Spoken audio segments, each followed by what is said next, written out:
Okay, so I bought a used iPhone just a couple of years ago, not when it was released in 2007. And believe it or not, but at the time, I was a really intense Windows PC kind of a guy. And I didn't exactly like Apple. To be completely honest, I hated Apple and everything that Apple stood for. But then I got to test the iPod Touch and I was like really blown away. But that came later. In 2007, the iPhone 2G was released. But in this video, I'm gonna call it the iPhone 1. Kinda sounds cooler. Now that I own it, it's one of my most prized possessions. Think about it. The first iPhone that not only revolutionized the entire smartphone industry, or created it for that matter, but it even changed the way people communicated with each other. It became the remote control of our lives. But despite that, the iPhone 1 means a lot more to me. And I wanted to share that with you guys today. Hope you enjoy.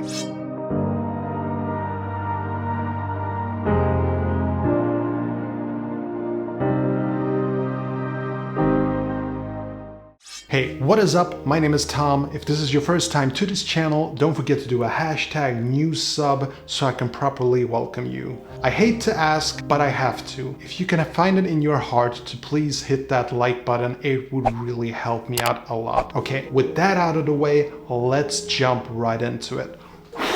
You know, I just think that we're all so very used to smartphones these days that we don't even notice just how amazing they really are. There was this time before smartphones when people used these small, tiny flip-flop phones, and the only thing they could really do was to call each other. That's it. I should, however, mention that they had insanely good battery life. Now, some of you probably don't even remember this time, and me, like, I'm a dinosaur. I even remember a time before mobile phones and even internet. Like, you had to call someone on a wired telephone and you could like call a friend and say you want to hang out, and you would meet at the mall. And if anything happened that would prevent you of getting there, there was basically no way to contact the other person. Just imagine how crazy that sounds. That was my reality when I was a kid. Now, I remember when the first mobile phones were released. They were impressive. I mean, it was kind of practical. You could call each other wherever, whenever, but it wasn't as magical as that day in January when Steve Jobs was on stage presenting the first iPhone. That was a completely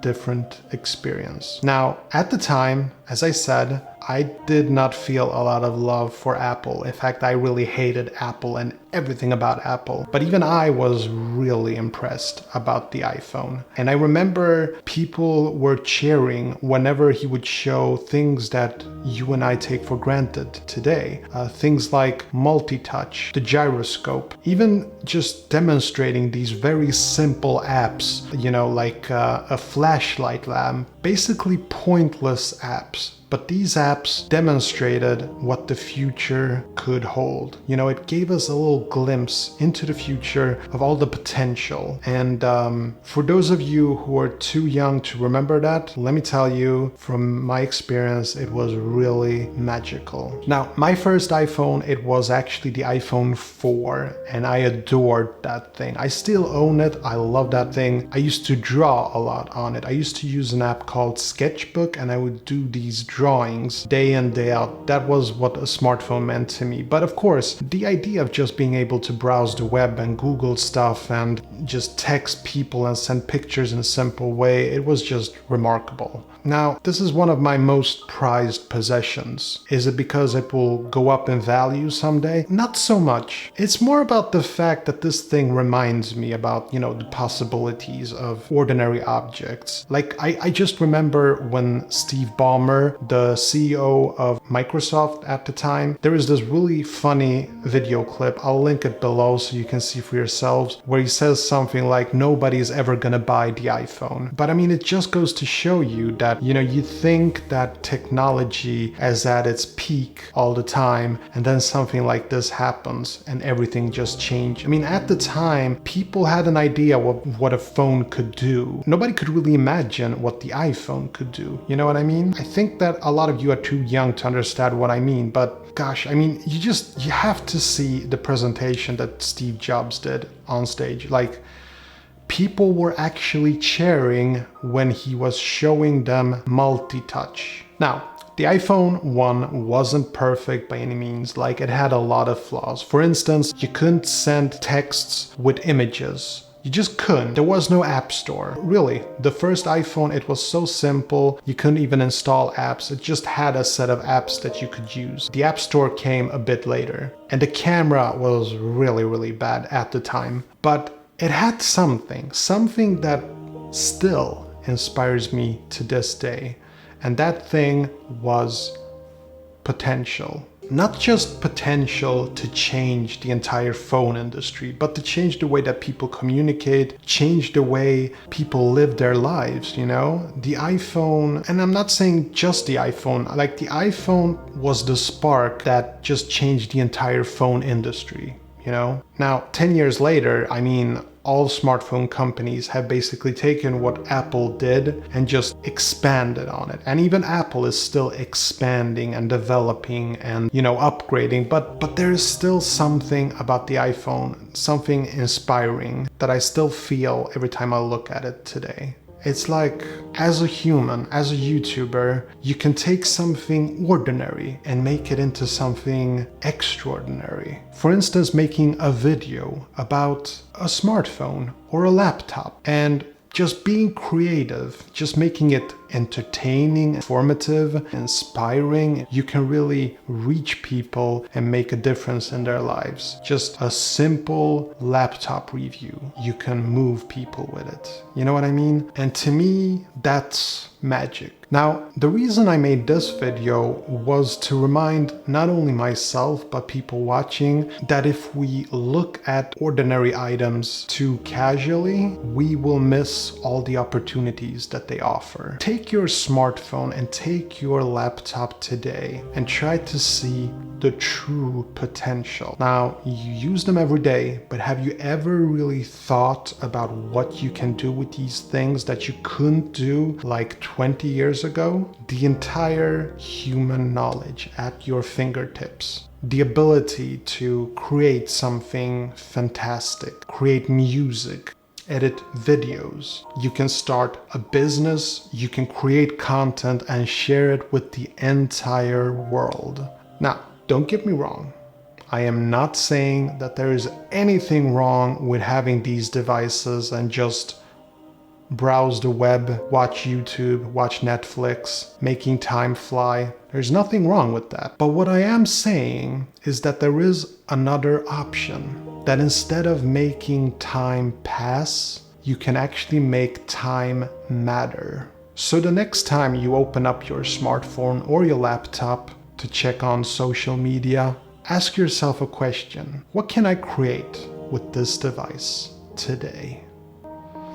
Okay, that's all we had for today. Hope you enjoyed this video, and if you did, it would really mean a lot to me if you can hit that like button. You see, there's this thing called the YouTube algorithm, and in order to grow, the YouTube algorithm has to understand that my video is worth sharing. So if you have a time, please just tap that like button just ever so gently. Okay, thank you for watching. It's been a blast. Hope you enjoyed it. Love you. See you in the next one.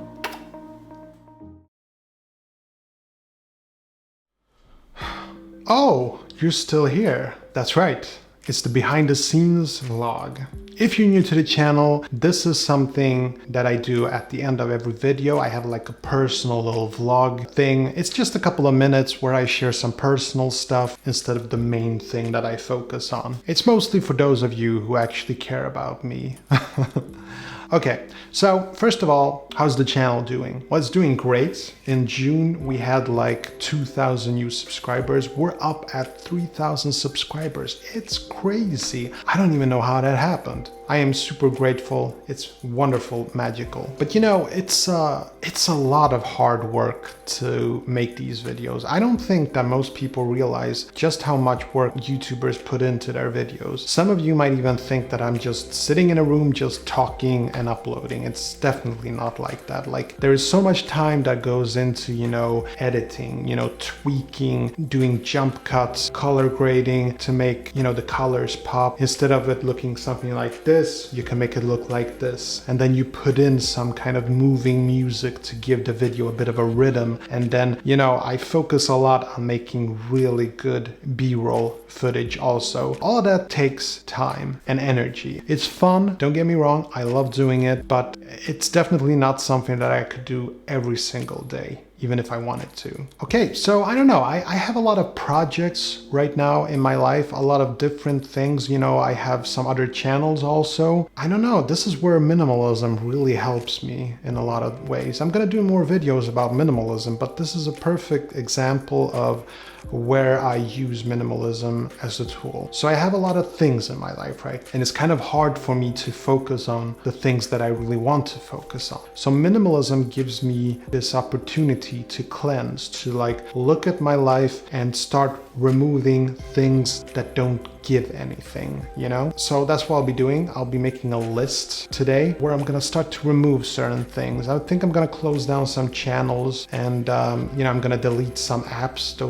I have so many apps. Some of those apps are just pure distractions. I made a really interesting video about that, by the way, about digital minimalism on my smartphone. And I even have a minimalism video about my laptop. You can check that out also. And let's see. Well, I've been reading a lot about iPhone 12 rumors. Gotta admit, you know, I'm kind of curious about the iPhone 12. I don't think I've actually been this excited about an iPhone since like the iPhone 5. Like some of the rumors I've been reading on have been really crazy. Something like a 64 megapixel camera, 4K and 240 FPS slow motion. I'm really interested in all of that. But right now, I think that what I'm mostly interested in is actually the selfie camera, which on the iPhone 11 already shoots in 4K 60. That's actually something that I don't have on my iPhone 8 Plus. I only have 4K 60 on the main camera, so to speak. I don't know, you know, my iPhone 8 Plus, it's a good smartphone. There's really nothing wrong with it. I could probably use it for another 3 or 4 years. We'll see. I'll watch the presentation and then I'll make a decision about it. Anyway, that's all I had for today. Hope you enjoyed this video, and if you did, you know what to do. I'll see you in the next one. Take care.